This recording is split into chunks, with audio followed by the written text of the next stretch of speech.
Good evening, everyone. Myself is Sandeep Misra, and since 4 years, I am teaching for GATE, IES examination, and engineering semester examinations. तो basically हम mechanical background से हैं और अभी हम लोग आपको मैथमेटिक्स स्टार्ट किए हुए हैं। तो मैथमेटिक्स से क्वेश्चंस का जो वेटेज है 14 to 16 आता है जनरली, लेकिन ऐसा एक डेटा है कि जब आईएससी बेंगलुरु कंडक्ट करता है तो ये 60 to 20 के बीच में आते हैं मार्क्स मैथ्स के क्वेश्चंस। तो आप इसको एक अच्छे तरीके से प्रिपेयर करोगे तो आप स्कोरिंग इसमें कर सकते हो और गेट जो पास करना है आपके लिए इजी हो सकता है। तो हम अभी जो चैप्टर चलाए हैं वेक्टर कैलकुलस, और किसी चैप्टर से गारंटी रहे ना रहे, आए ना आए, इस चैप्टर से आपको क्वेश्चंस आएंगे ही। और अगर आप सिविल मैकेनिकल बैकग्राउंड से हैं तो इस वेक्टर कैलकुलस का यूज आपको होगा फ्लूइड मैकेनिक्स में। अगर आप इलेक्ट्रिकल से हैं, इलेक्ट्रॉनिक्स से हैं, तो भी इस चैप्टर का यूज आपको वहाँ के सब्जेक्ट्स में होंगे। तो हम इससे पहले ये बेसिक टर्मिनोलॉजी इसके थे, डाइवर्जेंस वगैरह, ग्रेडियंट, ये सब देख चुके हैं। ठीक है, तो आज का जो टॉपिक है, अब हम स्टार्ट कर रहे हैं डायरेक्शनल डेरिवेटिव। तो आज हम अभी स्टार्ट करेंगे डायरेक्शनल डेरिवेटिव। इससे पहले अगर ग्रेडियंट डाइवर्जेंस में किन्हीं लोगों को कुछ दिक्कत है तो आप जाके अभी हमारा वीडियो देख सकते हैं इससे पहले वाले में, और फिर भी कुछ दिक्कत आता है तो हमारा नंबर दिया हुआ है, आप उस पर टेक्स्ट कर सकते हैं, इनबॉक्स मतलब व्हाट्सएप पे मैसेज डाल सकते हैं कि किस टॉपिक में आपको डाउट है, तो हम उसके ऊपर हुआ तो आपको सॉल्व करके भेज सकते हैं, नहीं हुआ तो क्लियर उसके ऊपर एक और वीडियो बना के हम डाल देंगे। ठीक है, तो चलिए, तो अभी हम जो स्टार्ट करने वाले हैं वो है डायरेक्शनल डेरिवेटिव।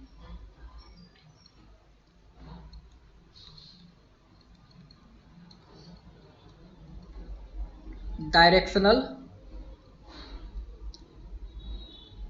डेरिवेटिव, देखिए यहाँ पे ये डायरेक्शनल डेरिवेटिव जो है इसको हम डी से भी डिनोट करते हैं, लेकिन ये है क्या। पहला नंबर, आपने 11th-12th में एक पढ़ा होगा कंपोनेंट निकालना किसी वेक्टर का। एक वेक्टर दिया रहता है, किसी अनदर वेक्टर के एलोंग कंपोनेंट निकालते थे तो वो आपका हो जाता था क्या, जैसे कंपोनेंट निकालो, component of A along B, तो वो कंपोनेंट निकालते थे। सेम वैसा ही यहाँ पर भी हमें क्या करना है, आपके पास यहाँ पे एक ग्रेडियंट, मतलब ऐसा समझ लो कि ग्रेडियंट दिया, डाइवर्जेंस ग्रेडियंट दिया रहेगा, और उस ग्रेडियंट का क्या करेंगे, एक वेक्टर के अलोंग हम एक कंपोनेंट ले लेंगे। जैसे मान लीजिए, हम मान लेते हैं कि ये हमारे पास एक सरफेस है, ये हमारे पास एक कर्व्ड सरफेस है, और ये है फंक्शन किसका है, हम इसको फंक्शन ये जूम करेंगे X Y Z equal to C. अब यहाँ पे ग्रेडियंट का मतलब क्या होता है, इस कर्व के ऊपर एकदम 90 डिग्री पे एक वेक्टर पास होगा, ऐसे मान लीजिए, यही है ग्रेडियंट फाई। ग्रेडियंट फाई मतलब ये जो फंक्शन है इसका ग्रेडियंट एक 90 डिग्री पे ये कर्व पे जो पास होगा वही हो जाएगा ग्रेडियंट फाई। अब क्या करेंगे, अब मान लो कोई एक अनदर वेक्टर है ए, ये वेक्टर का नाम दे दिया ए। ठीक है, अब इस ए ग्रेडियंट फाई का कंपोनेंट वेक्टर ए के एलोंग क्या होगा, यही कंपोनेंट जो निकालेंगे उसी को बोलते हैं क्या, डायरेक्शनल डेरिवेटिव। तो ये कंपोनेंट इसका इसके एलोंग, हमने पिछले वीडियो में कंपोनेंट के बारे में बता चुका है, आप वहां से देख सकते हो। अगर ग्रेडियंट फाई का वेक्टर ए के एलोंग कंपोनेंट निकालेंगे और वही क्या देगा आपको, डायरेक्शनल डेरिवेटिव। इसको हम पहले यहाँ पे लिख देते हैं, एक प्रॉपर नोट्स आप लोग बना लीजिएगा ताकि आपको इजी हो जाए। It is a component of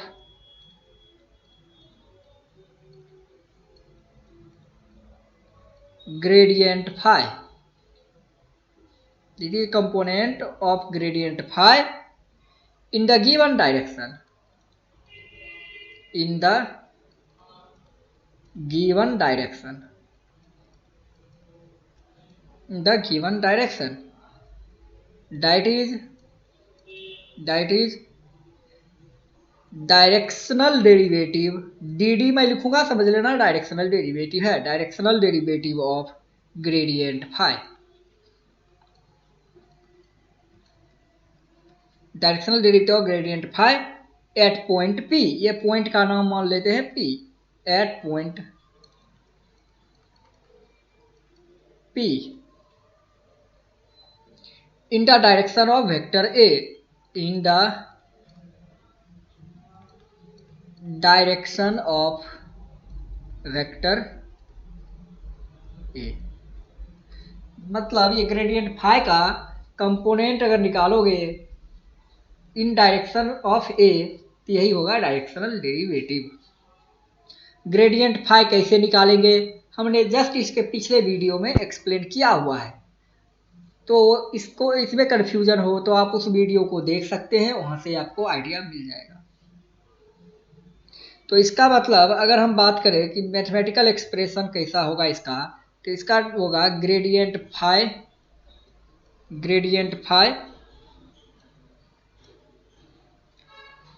into, और किस पॉइंट पे है, पी पॉइंट पे ग्रेडियंट फाई निकालना है। ये बात पी पे यहाँ क्या कोऑर्डिनेट एक्स वाई जेड कुछ भी हो सकते हैं, gradient phi at P into यहाँ पे ए कैप, ये होगा इसका डायरेक्शनल डेरिवेटिव। मतलब समझ में नहीं आया तो देखिए, इस वेक्टर ग्रेडियंट फाई वेक्टर का वेक्टर ए के एलोंग कंपोनेंट निकालना ही डायरेक्शनल डेरिवेटिव है। और कंपोनेंट हमने वेक्टर में कैसे निकाला था 11th-12th में, बताइए आप। जिस वेक्टर का इसका अगर ए के एलोंग निकालना है तो इस वेक्टर का मल्टीप्लाई कर देते थे इसके यूनिट वेक्टर से। जैसे ए वेक्टर का कैप लगाया, मतलब इसका मतलब है ए यूनिट वेक्टर है, और ए यूनिट वेक्टर का मतलब होता है कि ए बाय मॉड ए निकालोगे तो वो ए कैप होगा। वैसा ही ग्रेडियंट फाई का डायरेक्शनल डेरिवेटिव ए को एलोंग निकालना है ना, तो इसका कंपोनेंट एलोंग ए, जिसके एलोंग बोलेगा उसका यूनिट वेक्टर से मल्टीप्लाई करना पड़ता है। तो ये एलोंग ए बोला तो ए का यूनिट वेक्टर से हमने मल्टीप्लाई कर दिया। अब एक बात मैंने और पिछले क्लास में बताया था, आप लोग को याद होगा कि ये जो पॉइंट है जहां पे ये ग्रेडियंट फाई होता है 90 डिग्री पे, ये मैक्सिमम पॉइंट है ये कर्व का। देखो यहाँ से ये मैक्सिमम वैल्यू इस कर्व का यहीं पे है, ये पॉइंट पी पे ही है, बाकी जगह लो मिनिमम वैल्यू होता है। ये देखो यहाँ पे नहीं है उतना, इतना यहाँ पे देखो ये मैक्सिमम पॉइंट है इस कर्व का। तो मैक्सिमम पॉइंट पे इसका डायरेक्शनल डेरिवेटिव क्या होगा वो देखा जाए। तो देखो मैक्सिमम डायरेक्शनल डेरिवेटिव जो होगा कहाँ पे होगा, उसी पॉइंट पे होगा। उस वेक्टर का ग्रेडियंट फाई का फाई के एलोंग में निकालेंगे तभी डायरेक्शनल डेरिवेटिव मैक्सिमम होगा। तो उसका होगा ग्रेडियंट फाई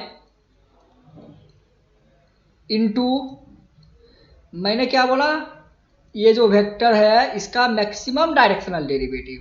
तो भाई ये मैक्सिमम थोड़े है, यहीं पे मैक्सिमम है। तो इस ग्रेडियंट फाई का फाई के यही एलोंग निकाल लेंगे हम इसका कंपोनेंट, तब यहाँ पे डायरेक्शनल डेरिवेटिव मैक्सिमम होगा, क्योंकि यही मैक्सिमम ग्रेडियंट मैक्सिमम पॉइंट पे ही है। ये समझ में आ गया। चलिए, तो ग्रेडियंट फाई इनटू यहाँ पे, अब देखो जिसका निकालना है वो, और किसके एलोंग, तो ग्रेडियंट फाई के ही एलोंग निकालना है, इसीलिए यहाँ पे हम करेंगे ग्रेडियंट फाई का कैप लगा देंगे। अब ये जो है मैक्सिमम डायरेक्शनल डेरिवेटिव देगा। अब इसका जो और ब्रेक करोगे आप तो ये आएगा ग्रेडियंट फाई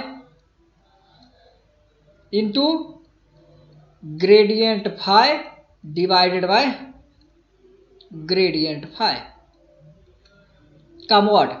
यूनिट वेक्टर, इसका यूनिट वेक्टर किसी का भी मतलब हमने यहाँ पे बताया है। देखो ए का unit vector A by mod A, तो भाई ये कोई भी वेक्टर रख लो, आपके ऊपर है। Gradient phi by gradient phi का मॉड। अब देखो ये ग्रेडियंट फाई स्क्वायर हो जाएगा, इसको भी हम ब्रैकेट में लिख देते हैं, ये तो पॉजिटिव ही है, ठीक है। ये आपका आ जाएगा ग्रेडियंट फाई स्क्वायर। स्क्वायर मतलब मॉड में ये प्लस या माइनस नहीं हो सकता है, और नीचे में लगा दो ग्रेडियंट फाई। अब देखो यहाँ से एक ग्रेडियंट फाई कट जाएगा और आपको बच जाएगा ग्रेडियंट फाई। तो ये है मैक्सिमम डायरेक्शनल डेरिवेटिव, क्या, ग्रेडियंट फाई। समझ में आया? तो मैक्सिमम डायरेक्शनल डेरिवेटिव जो है वो है ग्रेडियंट फाई। मतलब इस वेक्टर का, ये ग्रेडियंट फाई एक वेक्टर है, इसी वेक्टर का हम इसी वेक्टर के एलोंग अगर कंपोनेंट निकाल लेंगे तो वो मैक्सिमम होगा, क्योंकि ये मैक्सिमम पॉइंट से पास होगा। और यही जो यहाँ का जो डायरेक्शनल, यहाँ का जो वो कंपोनेंट निकालेंगे वही इसका डायरेक्शनल डेरिवेटिव होगा। तो किसी भी वेक्टर का मैक्सिमम डायरेक्शनल डेरिवेटिव जिस वेक्टर का है उसी के लॉन्ग कंपोनेंट यहाँ पे निकाला और हमें मैक्सिमम डायरेक्शनल डेरिवेटिव निकल गया। यहाँ तक अगर कोई दिक्कत है तो आप लोग बता सकते हैं, ठीक है। फिर ये बेसिक है, ये चीज़ उतना यहाँ पे मैंने हाइपोथेटिकल एक्सप्लेन किया है थ्योरेटिकल टर्म में। अभी हम इसके ऊपर क्वेश्चंस देखेंगे तो आपको और भी क्लियर हो जाएंगे चीज़ें।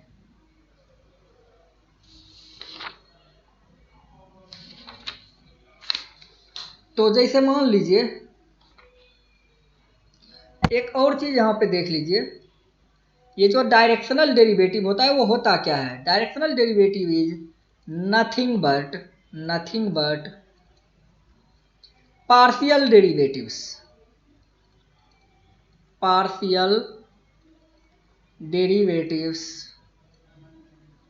along coordinate axis.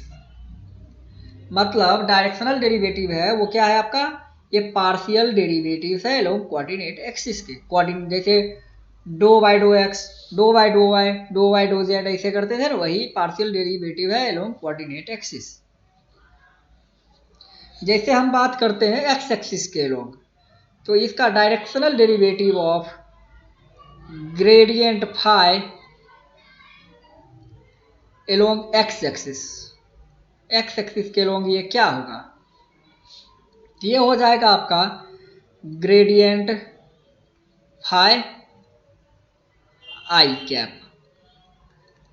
ये हो जाएगा do phi by do X. Same वैसा ही अगर ग्रेडियंट फाई निकालोगे जे के एलोंग, मतलब ये वाई डायरेक्शन का है, वाई डायरेक्शन का, ये हो जाएगा do phi by do Y. Same Z direction में निकालोगे ये होगा ग्रेडियंट फाई के cap equal to do phi by do Z. समझ में आ गया? तो ये ऐसे निकालते हैं। बाकी अभी हम क्वेश्चन इसके ऊपर एक देखेंगे तो और भी आपको क्लियर हो जाएंगे। जैसे मान लीजिए क्वेश्चन है आपके पास, फॉर द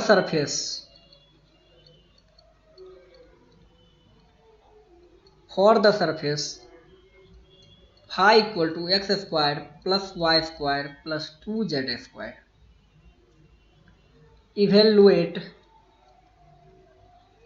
इवेलुएट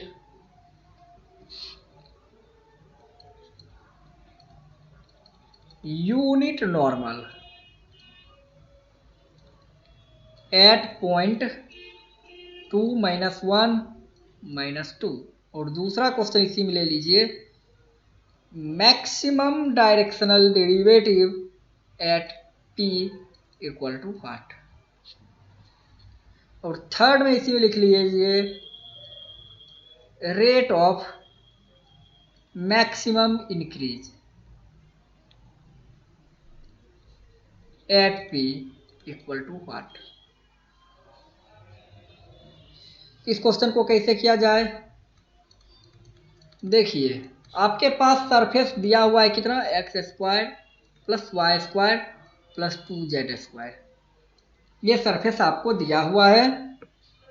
अब क्या करना है, सरफेस दिया है, अब क्वेश्चन क्या पूछ रहा है, unit normal eight P, point P दिया हुआ है और यहाँ का यूनिट नॉर्मल आपको पूछ रहा है। तो यूनिट नॉर्मल मतलब क्या होता है, एन कैप। और एन कैप हमने पिछले क्लास में फॉर्मूला बताया था, gradient phi divided by mod of gradient phi. यही होता है किसका फॉर्मूला, यूनिट नॉर्मल का। भाई ग्रेडियंट फाई कैसे, इस फाई का ग्रेडियंट फाई निकाल लेंगे, उसका मॉड निकाल लेंगे और इस इक्वेशन 1 में डाल देंगे, आपको आंसर मिल जाएगा। चलिए अब निकालते कैसे हैं ग्रेडियंट फाई, देखा जाए। फाई हमें दिया है कितना, फाई दिया हुआ है आपके पास X square plus Y square plus 2z square. अब देखिए ग्रेडियंट फाई निकालना है आपको, तो ग्रेडियंट फाई का मतलब ये होता है कि इसको पार्शियल डिफ्रेंशिएशन कर देना है, ठीक है। तो जब इसको पार्शियल करेंगे तो ग्रेडियंट फाई इक्वल टू होता है I do phi by do X plus J, यहाँ पे do phi by do Y plus K do phi by do Z. भाई ये जो जेड है फाई है, इसको एक्स के रिस्पेक्ट में, वाई के रिस्पेक्ट में, जेड के रिस्पेक्ट में डिफ्रेंशिएशन कर दो और ये जो आएगा इक्वल टू सॉल्व करके ये आपको आ जाएगा 2x आई इंटू 2x। ये x के रिस्पेक्ट में करोगे 2x होगा, y के रिस्पेक्ट में करोगे यहाँ पे आ जाएगा j into 2y, j into 2y plus इसका k into do five by do Z, इसका करो तो ये हो जाएगा 2 इंटू 2z, तब कितना हो जाएगा, ये हो जाएगा 4z। ये आपका क्या निकल के आया, ग्रेडियंट फाई निकल के आया। अब क्या इस ये n के लिए क्या चाहिए, ग्रेडियंट फाई निकल गया, ग्रेडियंट फाई का मॉड निकालो। अब इसका मॉड कैसे निकालोगे भाई, मॉड निकालने का सबसे आसान तरीका है, देखो अब ये पॉइंट, अच्छा ग्रेडियंट फाई जो निकला है ये फाई निकला, पहले हमें ग्रेडियंट फाई निकालना है कहाँ का, एट पॉइंट पी का। अब पी आपके पास दिया हुआ है कितना, पी क्वेश्चन में दिया हुआ है, देखो अब पी आपके पास दिया हुआ है 2 -1 -1। भाई इसका मतलब ये है, ये x है, ये y है और ये z है। इस इक्वेशन में x y z का वैल्यू रख दो, i x का वैल्यू 2 है तो 4x, यहाँ पे हो जाएगा 4x, सॉरी 4x नहीं, x का ही वैल्यू रखा ना, तो 4i हो जाएगा। और ये हो जाएगा कितना, 2y है ना, y का वैल्यू -1 तो -2j हो जाएगा और यहाँ पे -8k हो जाएगा। तो ये ग्रेडियंट फाई एट पी निकल गया। अब mod of gradient phi at P निकालो, तो ये क्या हो जाएगा, मॉड निकालने का मतलब हो जाएगा ये 4 का स्क्वायर प्लस 2 का स्क्वायर प्लस 8 का स्क्वायर करो। जब इसको सॉल्व करोगे अप्रॉक्स √84 आएगा। अब ये हमें ग्रेडियंट फाई भी निकल गया, ग्रेडियंट फाई का मॉड भी निकल गया। इस दोनों को वैल्यू को ले लीजिए और इस इक्वेशन 1 में डाल देंगे तो आंसर आपको मिल जाएगा। तो आपका एन कैप जो है वो होता है क्या, gradient phi divided by mod of gradient phi at P. अब इसको जब सॉल्व करेंगे ये हो जाएगा 4i -2j -8k, यहाँ तक आ जाएगा, डिवाइड कर दो √84 से, हो गया। इसको सॉल्व कर लेना या इतना ही लिख दोगे आपका आंसर आ गया पहला का। सेकेंड क्वेश्चन इसमें और है, एक ही क्वेश्चन थोड़े, इसमें एक ही क्वेश्चन मैंने दो रखा है। तो देखो दूसरा क्वेश्चन क्या है, maximum directional derivative eight P. तो देखो हमने मैक्सिमम के पीछे उतना जो आपको सुनाया रहा था उतना देर से, उसके क्या मतलब है। अभी अब हम देखेंगे maximum directional derivative. Maximum directional derivative at point P equal to क्या होगा, वही होगा ना जो gradient phi at point P पे था, मतलब root gradient phi at point P. तो ग्रेडियंट फाई कितना निकाला था आपने, ग्रेडियंट फाई निकाला है इतना एट पॉइंट पी पे, समझ गए। Maximum directional derivative at point P क्या होगा, ये हो जाएगा ग्रेडियंट फाई एट पी का मॉड। क्यों, यहाँ पे फार्मूला देखिए इधर, mod of gradient phi at P. तो भाई यहाँ पे ग्रेडियंट फाई एट पी का मॉड कितना था, 84 ही आया है ना, तो 84 हो जाएगा और क्या। तो इतना आज आप लोग प्रैक्टिस कीजिए, पीछे वाला देख लीजिए, ये बहुत ही इंपॉर्टेंट चैप्टर है, इससे क्वेश्चन गेट में आते ही आते हैं इन सारे से। तो आपको हम आज इस सेशन को यहाँ पे एंड करते हैं, बाकी हम कल कंटिन्यू करेंगे। Bye bye, good bye.